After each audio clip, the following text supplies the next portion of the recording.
There's no conveying the need for nationwide action against police murders when the victims are piled up before our faces and on video. Repeated murders without justice are becoming the norm. To insist in nationwide action against it is the logical, reasonable thing to do. And that is precisely what I've been doing for the last several years. For me, it's not an issue of reforms, nor an issue of better community relations with police. For me, it's an issue of holding police accountable. And by that, I mean punishment for the atrocities committed.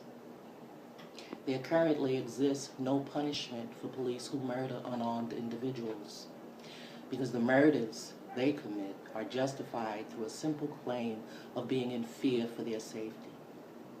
A runaway imagination that believes a gun exists when no weapon is present is sufficient to justify his murder. To allow murders against unarmed innocent people based upon the imagination or based upon some fear that one's life is in jeopardy when no threat of harm is being proposed is nothing short of state-sanctioned murder.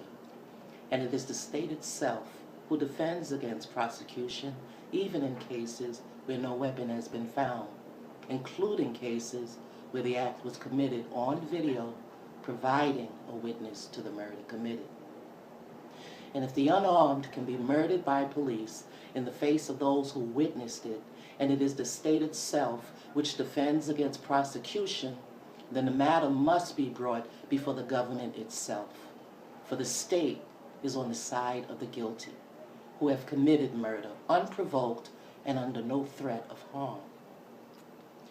The Constitution of the United States provides liberty and justice for all, but those claims have been made null and void when habitual denials for justice are given and the guilty are allowed to walk free. And the liberty guaranteed underneath the Constitution is also made void, because simply walking down the street or driving one's vehicle can get you killed if a black man.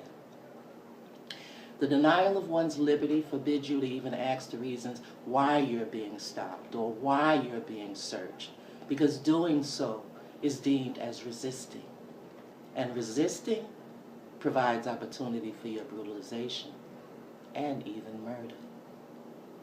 So what is professed from America by claims of liberty and justice has been overthrown by the states who allow the violations and defend those who commit them. Police are those violators for whom all resist punishing. And as the demand grows, so will the voices of those insisting they be punished.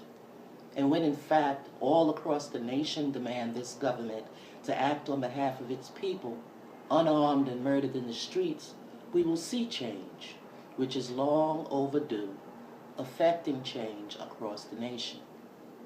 For there can be no scattered efforts garnering individual results, because the results have not benefited all. As long as all are at risk, there is no change, only the illusion. I'm Danette Chavis for National Action Against Police Brutality and Murder.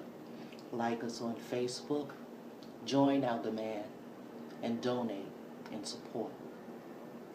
Thank you.